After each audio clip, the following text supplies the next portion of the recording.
Boa noite aos irmãos e à irmã.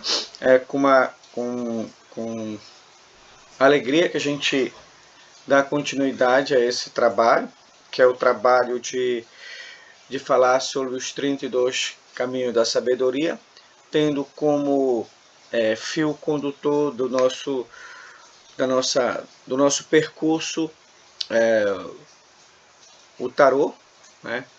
O tarô e, sobretudo, o tarô de Crowley, né? O tarô de Crowley, ou, se quiserem, de Frida e Crowley, né? Porque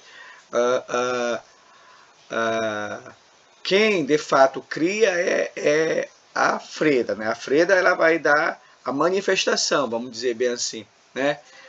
Mas então quem está no plano da origem, de certa maneira, ou da formação, melhor dizendo, da formação, vai ser o Crowley, né? E quem está na origem, né, são os mestres secretos da chamada terceira ordem, ou, se quiserem, da igreja interior, né? Porque os ensinamentos que a gente chega do tarô, né, tanto do tarô quanto os ensinamentos iniciáticos, eles não são ensinamentos que foram construídos pela mente concreta de seres de carne e osso. Tá? Não. Eles foram ensinamentos que ganharam o formato, que adquiriram esta forma, os contornos, as cores, o simbolismo de gente de carne e osso, né?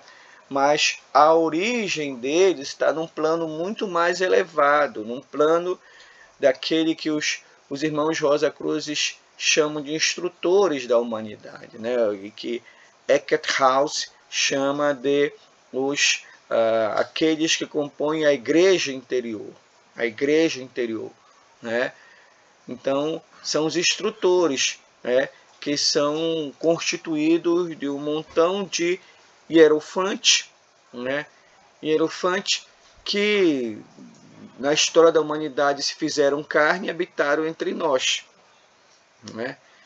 Então, nós só podemos compreender a sabedoria, a anatomia do tarô, né? O conteúdo acático que o tarô nos reserva, né? Se a gente considerar isso, que não foi escrito por gente de carne, que a origem dele não pode ser buscada em gente de carne e osso, né? Então não pode ser buscado nisso, né? Então o tarô é uma maneira de traduzir o que se chama, o que Jung chama do inconsciente coletivo, né? Então é uma maneira de tentar fazer com que a humanidade, com que o ser humano entenda a sua origem, a sua criação, a sua formação e a sua manifestação, né?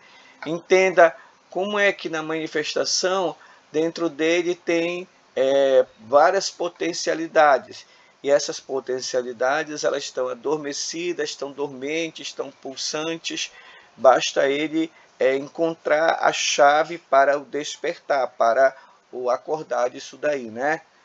Então, todo o processo de iniciação, e quando esse processo de iniciação é muito denso, ele dá origem a um processo de iluminação, e todo o processo de iluminação significa um processo de despertar, né? De despertar. Então, é como se o despertar é como se dissesse: a partir de agora eu sei onde eu estou, né? Então, quando Siddhartha Gautama ele desperta, né? Ele desperta, então ele se torna o Buda, o desperto, o iluminado, né? Então, o que é o iluminado? O iluminado é aquele que despertou uma luz cuja fonte não é ele. Iluminado quer dizer é quem não tem luz própria, né? Mas que quem consegue conectar a luz que tem com a luz da fonte eterna de tudo que existe, tá? Então, quando um dos mestres fala: vós sois deuses, ele está dizendo: dentro de vós tem a capacidade do desperto, de despertar, tá?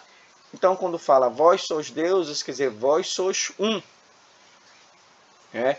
Vocês podem conseguir fazer com que aquela corrente de energia, de luz, ela se manifeste. Né? Então, o percurso do tarô, ele nos ajuda a entender e a despertar o divino em nós, por nós e através de nós. Como já há algum tempo eu estou falando isso, quase um ano, né? No caso, o tarô de Crowley, me referindo ao tarô de Crowley, né? Não é um tarô para adivinhação, né? É um tarô para encontro com a sombra, primeiro, né? Para encontro com o nosso inconsciente, né? Eu digo isso por quê? Porque nós estamos falando do imperador, né? Do imperador, né? E no encontro passado nós falávamos sobre o livro da lei, né? Um livro da lei que um dos chefes da igreja interior, da terceira ordem, né? Um dos sacerdotes, né? Aiwass, né? Que era o sacerdote de Akafanakonsu, se não me engano, né? E se eu me engano também me perdoe quem depois escutar, mas eu acho que é isso que eu estou falando, né? Ele na noite de entre meio-dia e 1h, do dia 8, 9 e 10 de abril de 1904, ele se manifesta, né? Se manifesta no Crowley, né? O Crowley se torna um instrumento e o Crowley começa a escrever esse livro. Cada dia, 1h. 3 capítulos, né? 3 capítulos. E aí, num determinado momento do livro, cadê o livro da lei por aqui? Eu já mexi tudo, não sei, não encontrei onde é que está. Tá? Mas um dos momentos do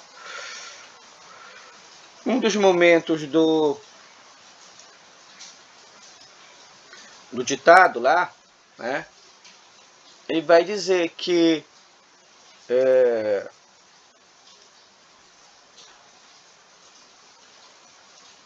a estrela não é Tzad.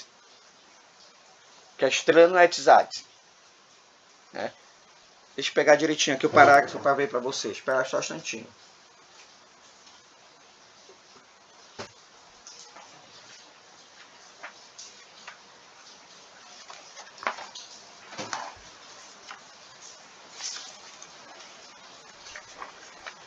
Ele vai deixa eu ver direitinho, né? Então, Aiwass, ele é o escriba de Akafanakonsu, né? E ele vai mencionar, obviamente vai editar em 3 capítulos. Tá aqui. É no parágrafo 57, no verso 57 do capítulo 1, que é o capítulo sobre Nuit, né? Ele vai dizer, isso eu escrevi no encontro passado, todas aquelas antigas letras do meu livro estão corretas, mas Tzad não é a estrela. Isso também é secreto. Meu profeta revelará o sábio. Né? Aí quando Aiwass fala isso, né?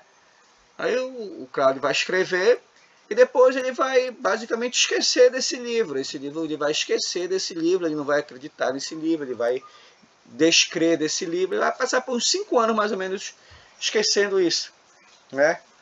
E não sei se é verdade ou não, também não me cabe dizer, mas contam as lendas que ele praticamente perdeu esse escrito e depois de um longo tempo peregrinando na jornada dele, ele encontrou de novo, aí ele se desembestou a estudar, né? A estudar, né? E aí que ele foi perceber que a estrela, né? A estrela não era Tzad. Por quê? Porque a estrela, a estrela na carta comum, né? Aliás, a estrela é uma carta que ele vai criar, né? Não tem estrela antes, né? Mas a estrela é o 17, né? É o Atum 17. Então, se é o Atum 17, aí contando o zero, o louco com zero, então seria o 28º caminho, que seria Tzaddik. Aí ele vai dizer, não, não é. A estrela não é Tzaddik. Então, quando ele faz isso, ele dá uma invertida, né? Ele vai inverter. Como eu falei no encontro passado, ele vai buscar na fonética, mas na fonética e num outro processo lá, que é de inversão do zodíaco, que quando chegar na estrela eu vou falar, para não complicar muito, né? Mas esse termo, Tzad, tem a ver com Kizar, o som, né? O som. E hoje, quando a gente falar de Tzad, enquanto o justo, a gente vai perceber que ele tem muito mais a ver com o imperador do que com a estrela, né? A estrela, ela vai estar... Quem vai para a estrela? Vai ser o Re, letra Re. E Re é uma porta, né? Re é uma porta. Então, a estrela, sendo uma porta, é por onde a luz do divino passa. Então, isso tem tudo a ver com a terceira estrofe do terceiro verso do livro da lei, que diz: todo homem, toda mulher é uma estrela. Entendeu? Ou seja, todo homem, toda mulher é um portal por onde o divino entra. Aí que está a estrela. Tá? Mas quando chegar na estrela a gente vai falar mais. Tá? Então é só para dizer o porquê que o imperador, sendo um Atum que é o quarto Atum, a letra associada a ele é Tzad. Tá? Porque nós estamos discutindo, nós estamos falando a relação entre a carta e a letra, né? E certamente no encontro passado nós falamos alguma coisa da carta e o planeta, o símbolo planetário, no caso do imperador, Ares. Tá? Então, vamos lá. Tzad é a 18ª letra do alfabeto, né? E o valor dela é 90, né? E ela tem duas simbologias, mais ou menos assim, muito, muito importantes para nós, né? Que é um homem curvado, né? Um homem curvado, né? Isso aqui no pictograma, assim, um homem com dificuldade, com necessidades, né? E no Katav Ivri, a ideia de um homem curvado. É como se eu colocasse um Nun curvado e mais o Yod. Isso vai ser importante para entender a simbologia que vem a seguinte, né? Muito bem. Aí entra o elemento importante dessa relação entre Tzad e o imperador, né? Falante do hebraico também pode chamar esta letra Tzadik de pessoa justa. Embora essa pronúncia é provavelmente originada da recitação rápida do alfabeto. Tzad Kof Tzadik.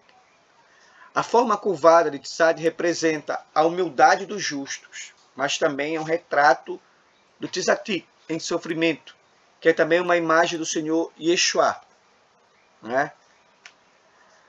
A forma sofite da letra representa Tzad elevado, de pé com os braços para cima, levantando a vitória, né? Então,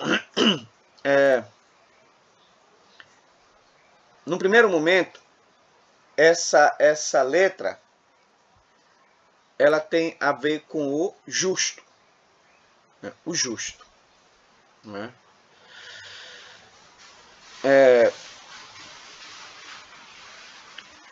Os justos, como diz na Bíblia, é uma parte, né?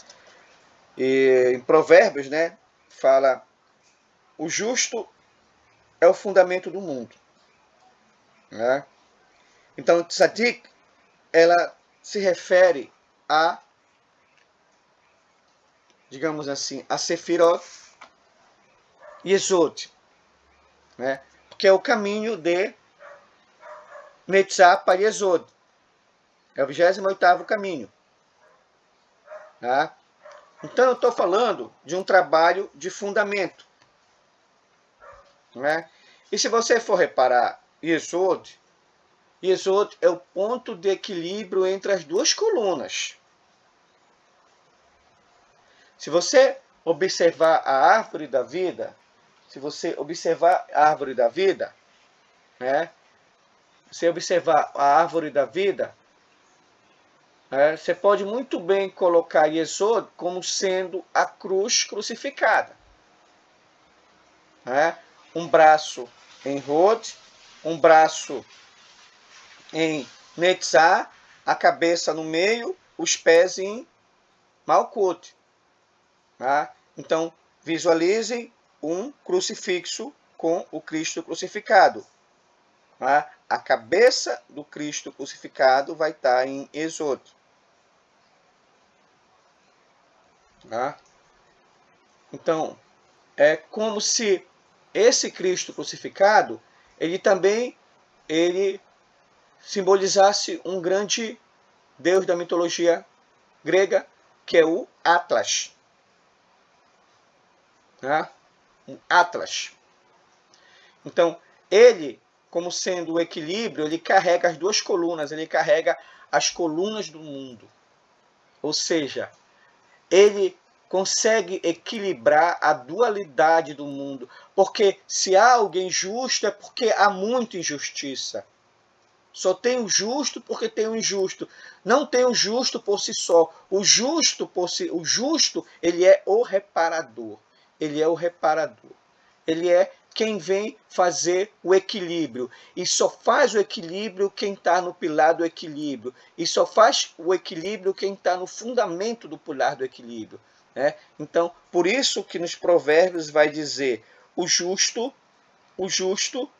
é o fundamento do mundo. Ou seja, o mundo tem que ser fundado na justiça. Né? Por quê? Porque injustiça significa desequilíbrio. Né? Então, a justiça manifestada no justo e na figura do imperador, e imperador é alguém que é maior que o rei. Imperador é aquele que vem equilibrar o reino. E equilibra-se o reino quando equilibra-se o fundamento do reino. E esse fundamento do reino é Yesod. Por quê? Yesod é o 9º. É o 19º.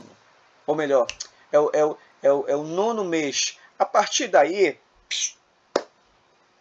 é manifestação. Então, é preciso que o que se manifeste seja equilibrado. Tá?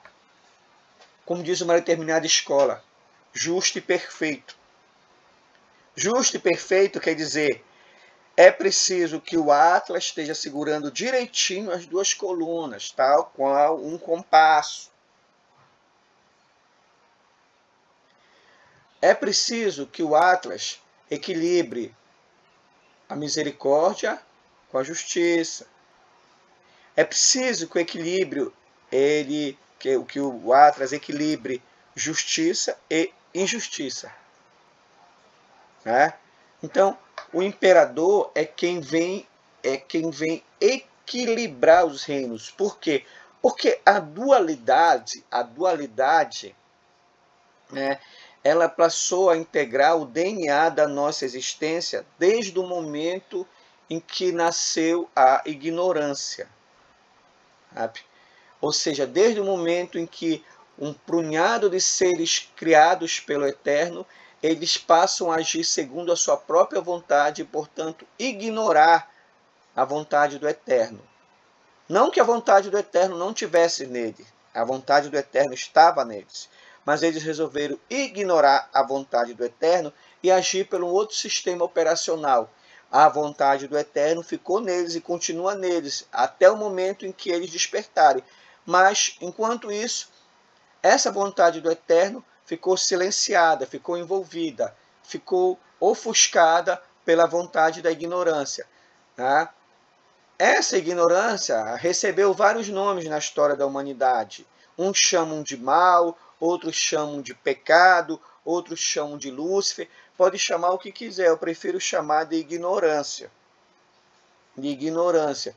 Né? Porque quando eu falo que é ignorância, eu estou dizendo que essa epopeia é algo que transcende a religião.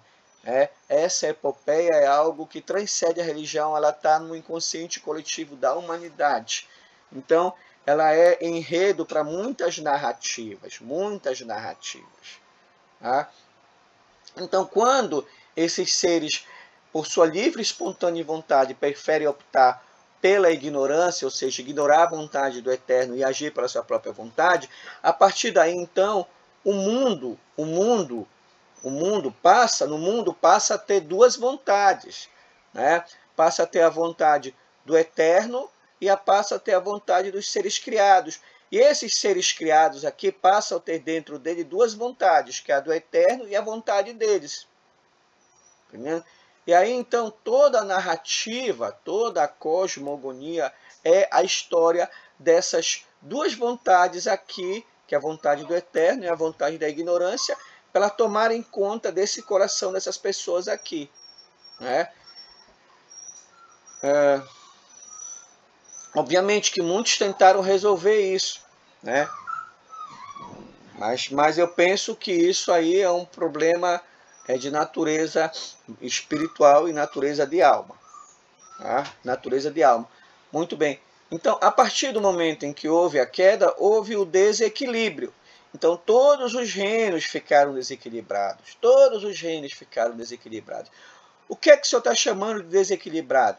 É que todos os reinos passaram a ter não somente uma vontade, passaram a ter outra vontade também. Tiveram duas vontades, melhor dizendo. Ou, melhor dizendo, passaram a ter desejo e vontade. Antes eu tinha só a vontade, né? Antes eu só tinha a verdadeira vontade, né? Ora, a partir do momento em que os seres abrem mão dessa verdadeira vontade e desejam aparecer uma outra vontade, então eu tenho a verdadeira vontade e tenho o desejo dos seres. Tá? Aí quando eu tenho o desejo dos seres, esse desejo dos seres ofusca essa verdadeira vontade. Aí esse desejo dos seres passa a tomar a ver dessa verdadeira vontade. Aí tudo que é criado passa a ter misturado dessas duas coisas, de verdadeira vontade e desejo. Então, os reinos passam a ter essa mistura.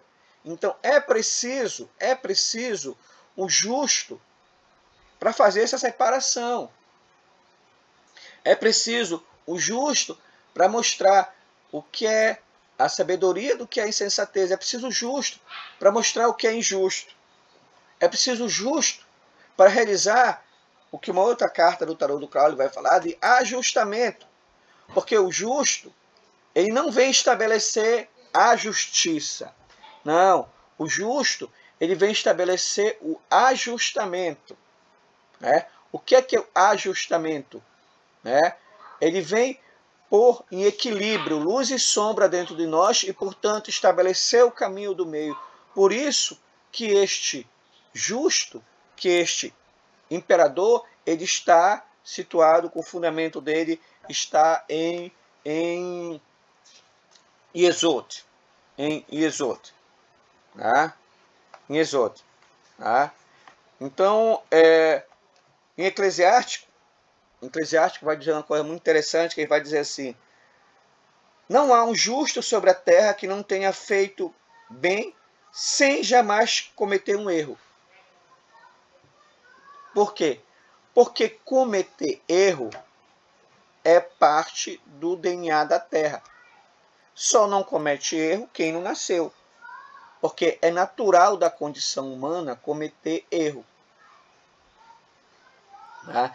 Então, o processo de ajustamento não é um processo em busca da perfeição, mas é em busca da santidade.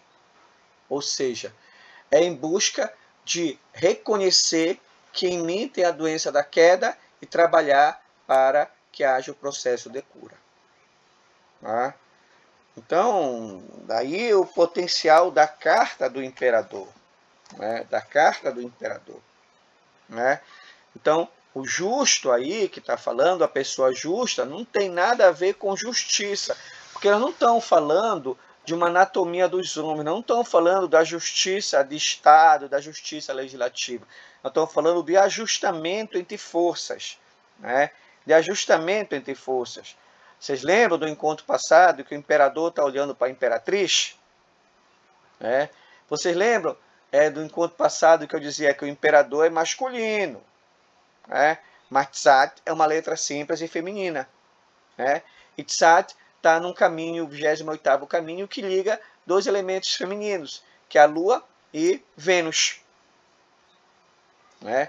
Então, o fundamento, então, quando ele vai colocar o elemento masculino no fundamento, quando ele vai estabelecer o fundamento do mundo, então ele vai estabelecer o equilíbrio. Tá? Então isso é importante a gente entender, porque quando a gente está falando de justiça divina, a gente não está falando de justiça legislativa.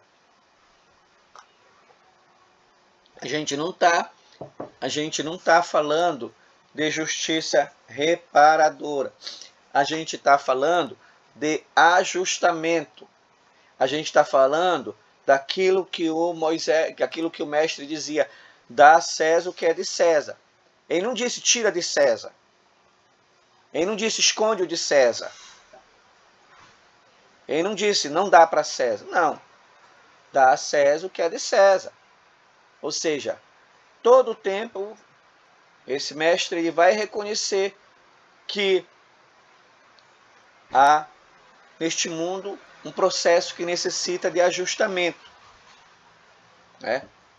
Ajustamento não tem nada a ver com conciliação.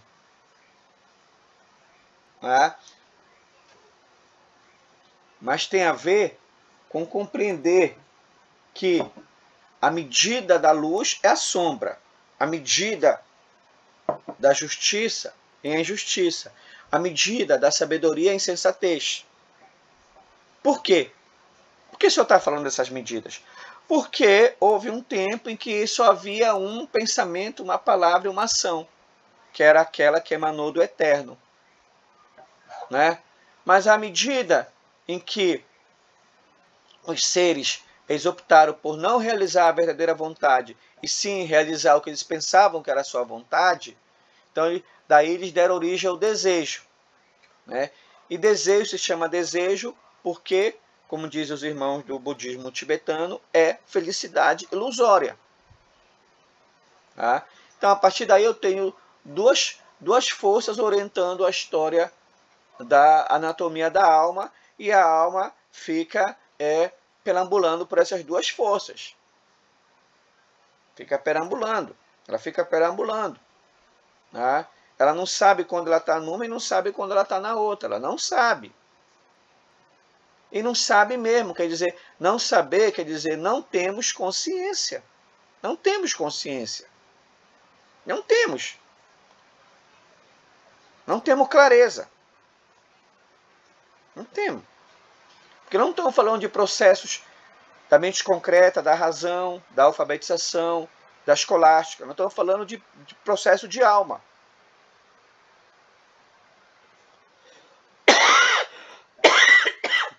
Nós não temos clareza, né, desse processo de alma. Né? Então daí a necessidade de encontrar uma escola espiritual, encontrar um exercício espiritual, encontrar uma prática espiritual que nos ajude, que seja o nosso cajado, que seja o nosso pastor, que seja o nosso horizonte, ou como muitas escolas dizem, que seja o nosso oriente. Oriente não quer dizer oriente geográfico. Oriente quer dizer que nos mostre a luz. E geralmente a luz é mostrada onde o sol nasce, que é a nossa estrela mais próxima. Tá? Nossa estrela mais próxima. Tá? Então, o justo aqui, não estão falando da justiça, não estão falando nem da justiça dos homens, nem da moral dos homens. Não estão falando nem da ética dos homens, nem da moral dos homens. Tá? Não estão falando disso daí. Estão falando de princípios espirituais. Tá? Então, vamos lá. Então, a forma, né? A forma de tzad tem a ver com uma espécie de anzol. Né? Então, tem a ver com uma espécie de anzol. Né? Mas o interessante é a forma dele, as letras que compõem. Né? Porque as letras, assim como as cartas, elas mantêm uma relação diplomática entre si. Né? Então, uma letra é formada de outras letras. Uma letra geralmente é formada de outras letras. Então, tu tens um Nun, que representa um servo humilde, né? E fiel. Aí tu tens o Vav coroado, né? Que é dobrado em submissão. Aí tu tens o Yod, né? O Yod, né? Que representa uma mão levantada para o céu, ou o Espírito de Deus. Né? Então, o Tzadik, a pessoa justa, é, portanto, revelado na forma da letra como servo fiel, com os braços erguidos diante do Senhor em humildade. Como tal, alguns sábios disseram que a letra representa os justos, que são Yesod, a fundação da terra. Né? Quando a tempestade passa, os ímpios são arrastados, mas os justos são o fundamento perpétuo. Né? E aí é um ponto muito interessante, porque o imperador, né, ele vai fazer o trabalho de ajustamento, né, o trabalho de equilíbrio entre o reino. Né? Agora, como nós falávamos no encontro passado, isso requer temperar, né? Temperar o ímpeto de Áries com humildade. Né? Isso, os elementos da carta passada nós vimos. Né? E aí que é justamente onde o justo nasce, porque o justo, não existe justo sem temperança. Né? Não existe justo sem temperança. Né? E o justo, não foi ele que criou a lei. O justo, ele está para fazer a aplicação justa da lei. Aí a pergunta é, qual é a lei? A lei é trabalhar para que a verdadeira vontade se realize. Quando é que a verdadeira vontade pode se realizar? Ora, é imprescindível que para a verdadeira vontade se realizar, eu preciso conhecer onde eu estou, saber em que reino eu estou assentado. e, sobretudo, fazer um trabalho de ajustamento entre as polaridades deste reino. Para tanto, eu preciso de um comportamento humilde, ou seja, um comportamento de esvaziamento. Esvaziamento. Né? Então, somente esse trabalho de esvaziamento, que é associado a um trabalho de súplica, né? Aí sim, o imperador pode se manifestar enquanto alguém que vai fazer o processo de equilíbrio. Né? Então, aqui novamente tem uma espécie de trabalho que você não pode o imperador ele só vai se manifestar se houver um trabalho muito grande de devoção. Ou seja, o caminhante, o mago, ele precisa acreditar da necessidade de percorrer esse caminho e de fazer o ajustamento. Então ele precisa se colocar numa condição humilde de reparação desses processos. Né? Então, quando fala que os justos são um fundamento perpétuo, quer dizer que, quando a gente fala de fundamento perpétuo, quer dizer, é na justiça que vai se buscar a verdadeira vontade. Por quê? Porque o contrário de verdadeira vontade é desejo. E esse desejo é volátil, é impermanente. Né? Ele sempre vai estar ao sabor das tempestades dos humores, ou seja, dos sentidos. Então, quando os sentidos se aquietam, quando os sentidos sopram, eles aquecem os desejos. E os desejos arrastam os sentidos. Mas quando esses sentidos são arrastados e percebe-se que todo o movimento dele nunca é saciado, porque nunca vai ser, aí se percebe que há uma coisa mais perene, que é a vontade. E o que é essa vontade? É cumprir aquilo que o imperador diz. Né? Cumprir aquilo que o imperador diz. Não é? Porque o imperador é quem vem fazer o ajustamento. Não é? Outras palavras que sugerem a conexão é obediência e retidão. Né? Então tem Tzadek, que é justo, e Tzedak, que é atos de justiça. Assim como Melach, anjos são mensageiros de Deus e dos céus, de modo que Tzadik são considerados mensageiros de Deus sobre a terra.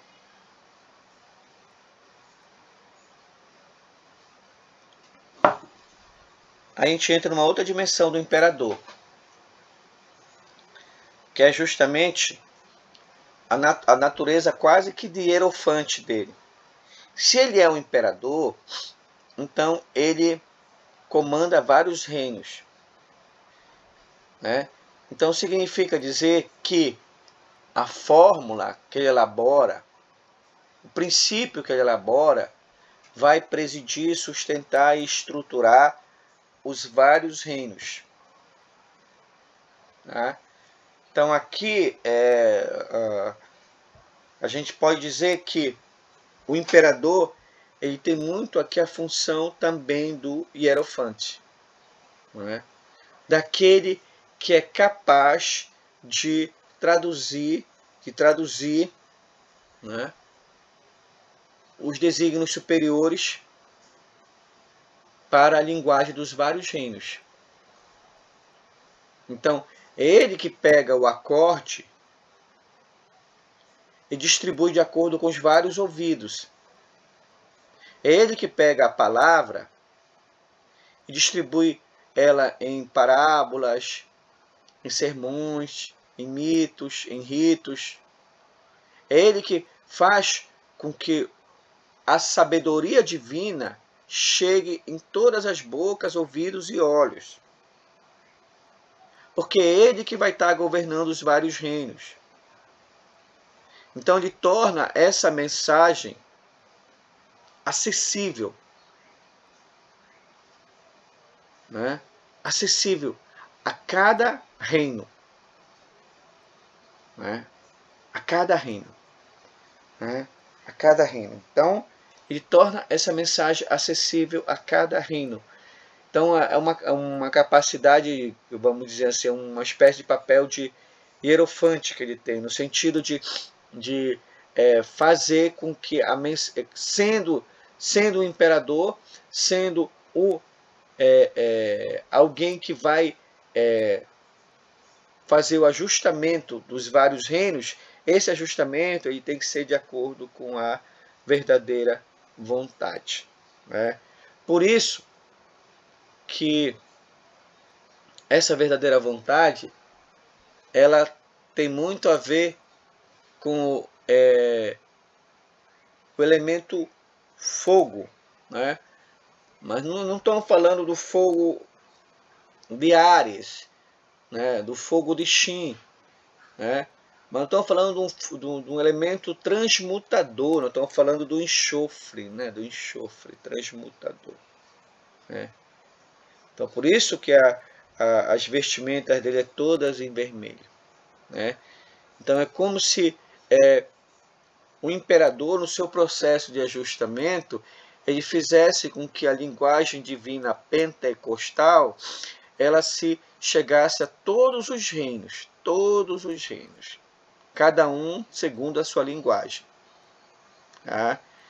Cada um segundo a sua linguagem. Ele não vai deixar, sendo um rei justo, ele não vai, sendo um imperador justo, ele não vai deixar de fora nenhum reino, né?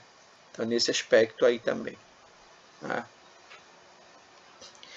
E aí tem umas coisas muito interessantes aqui em relação à letra Tzad, né?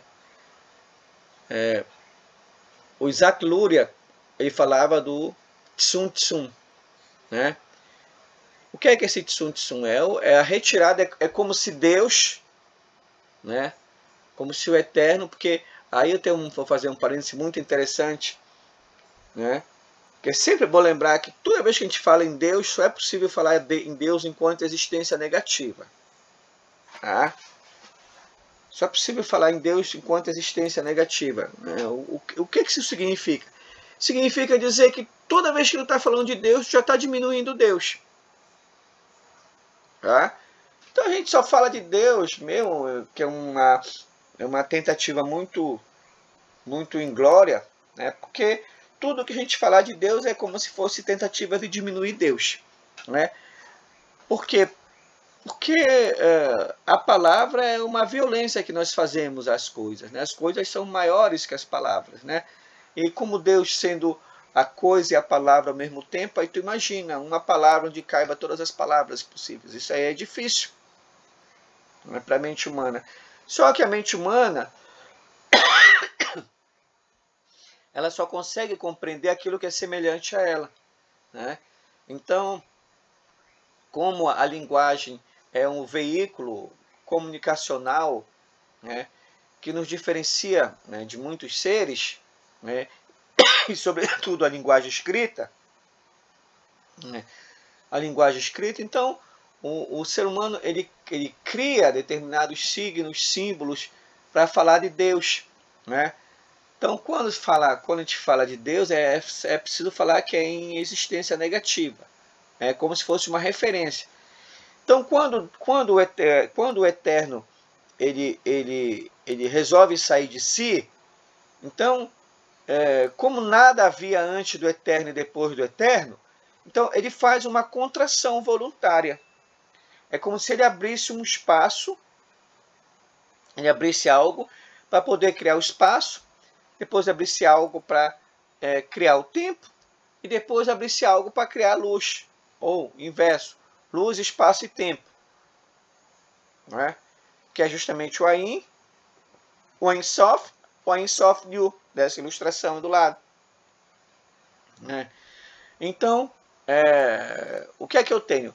Eu tenho um primeiro gesto para justamente que o Eterno quis ensinar ao ser humano a humanidade, ou a humildade, melhor dizendo. Né? Desde que o Tsum começa, o Tsum começa com a letra Tsad, Luria raciocinou que o primeiro ato criativo foi essa humildade voluntária de Deus, com que ele abriu espaço para que outras formas de vida que ele estava a criar. Né? Então, o que é que eu passo? A partir do momento em que ele cria esse espaço, então ele cria a possibilidade de Deus sair de Deus. Então eu passo a ter um Deus que, entre aspas, é oculto, que é o Deus transcendente, e a gente só sabe que esse Deus oculto existe porque tem um Deus imanente, que é a manifestação. Tá?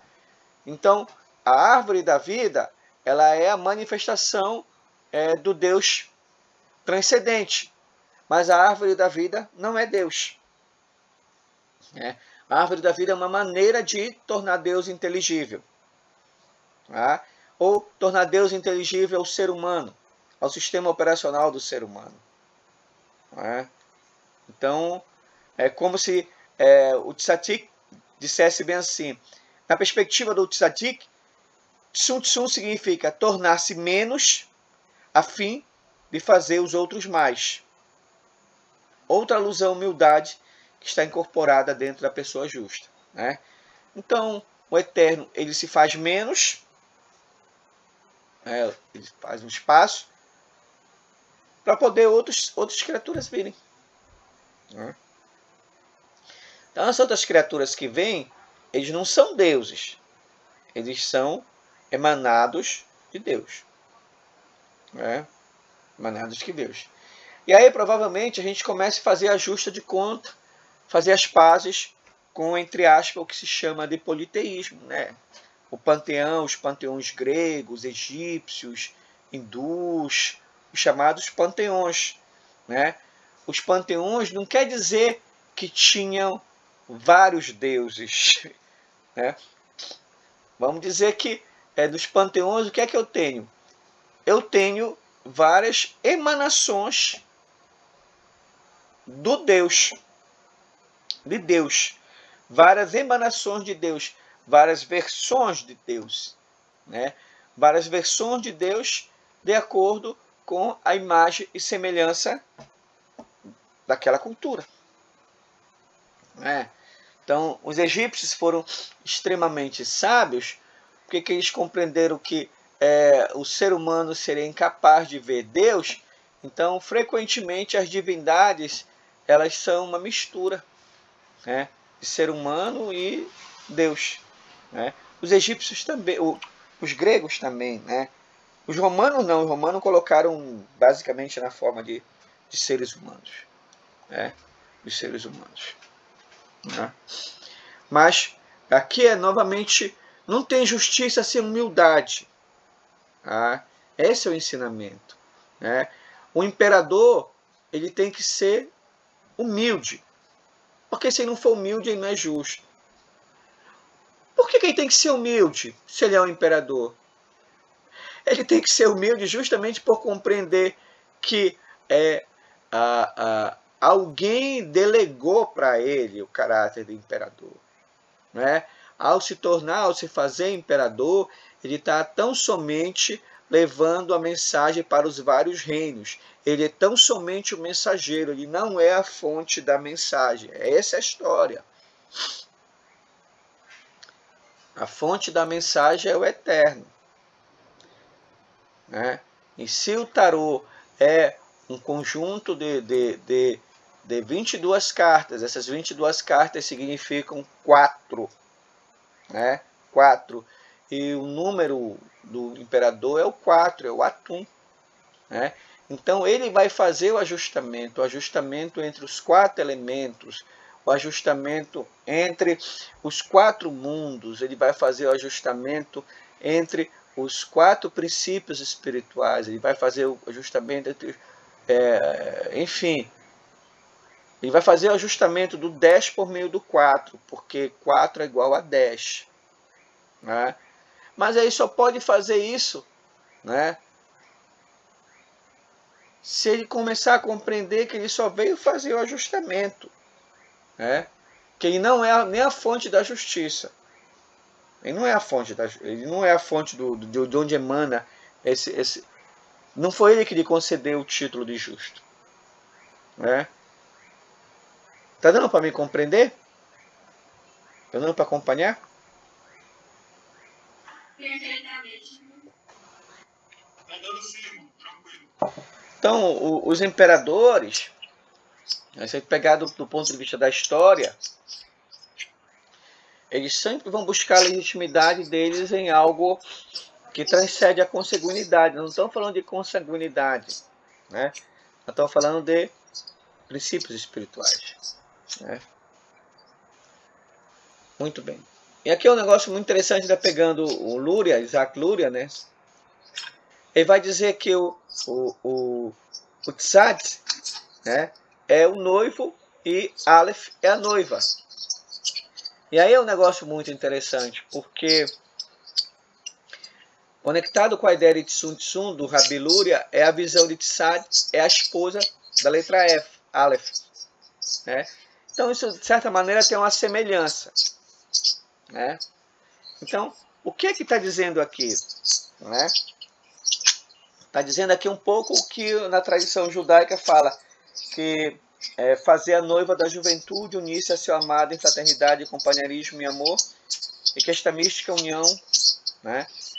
Então, o imperador, né, ou no caso, Tzad, busca a sua metade, né?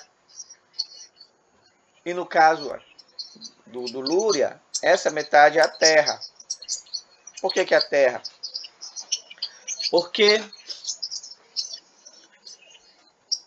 Tzad vai estar no fundamento, que é Yesod, né?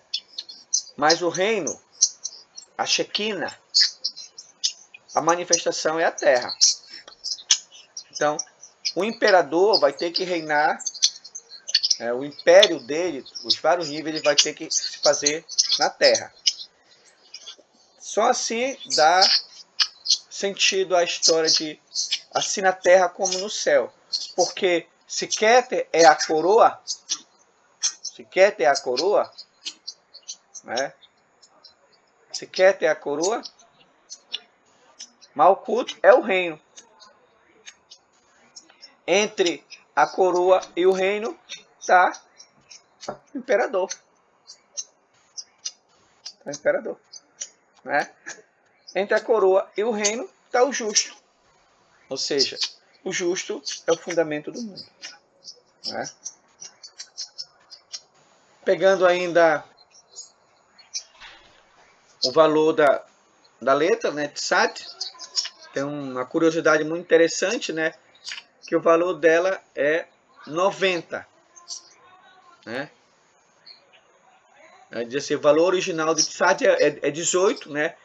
E com o valor numérico é 90. 18 é o número de Shai, da palavra Shai, que é vida. Né? Aí vocês observem, ó. Né? Então eu tenho Yud e Shet. Né? Então, Yud e Shet eu tenho 18. Mas ao mesmo tempo está escrito Shai, que é vida. Né? E mostra como as coisas se complementam dentro do alfabeto hebraico, né? E aqui é vida, né? E 90 é significativo da tradição judaica com a plenitude da vida, né? Como relata o Pirkei Avot. Aos 5 anos de idade, uma pessoa deve estudar a escritura. Aos 10, a Mishnah. Aos 13, os mandamentos. Aos 15, o Talmud. Aos 18, a Câmara Nupcial. Aos 20 anos... alguém está com o microfone ligado, que está dando um sonzinho. Tá dando... Aos 15 anos, o Talmud. Aos 18 anos, a Câmara Nupcial. aos 20 anos de vida, aos 30 anos pela autoridade, aos 40 anos pelo discernimento, aos 50 anos pelo conselho, aos 60 anos por ser um ancião, aos 70 anos pelos cabelos brancos, aos 80 anos pela força especial e aos 90 por decrepitude. Né? Quer dizer, é justamente a história de todo o processo de ajustamento. Sara também tinha 90 anos quando ficou grávida. Além disso, na gematria Hatzi, dos justos, a frase Kitov Ha'or, a luz era boa, é a mesma de 259. A palavra Tzad em si tem o mesmo valor de 104, que é o mesmo que a palavra Lamed, significa ensinar.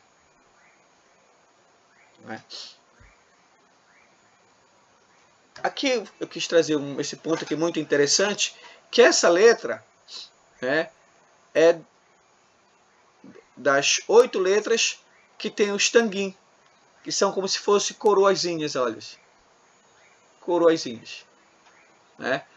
Que é a letra Shin, Ain, Tet, Nun, Gimel, Zain e Tzad. O Midrash, o que é o Midrash? O Midrash é um comentário da Torá. Atribui a origem do Tanguim como uma parte do Matan Torá, que é a Torá mais tradicional, que foi o rito de entrega da Torá no Monte Sinai. O Talmud descreve Moisés perguntando sobre o porquê colocou esses enfeites em algumas letras da Torá, Aí fala o seguinte: quando Moisés subiu a Deus, ele encontrou Deus sentado e colocando pequenas coroas em cima das letras da lei. E ele disse a Deus: quem é que o obriga a colocar coroas às letras da lei? Que você já escreveu?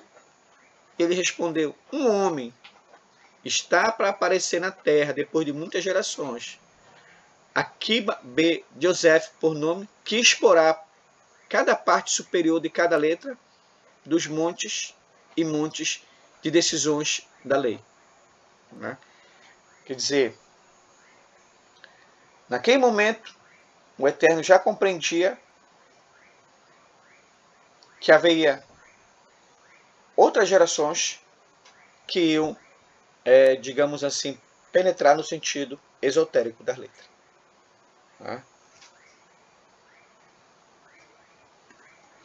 Então,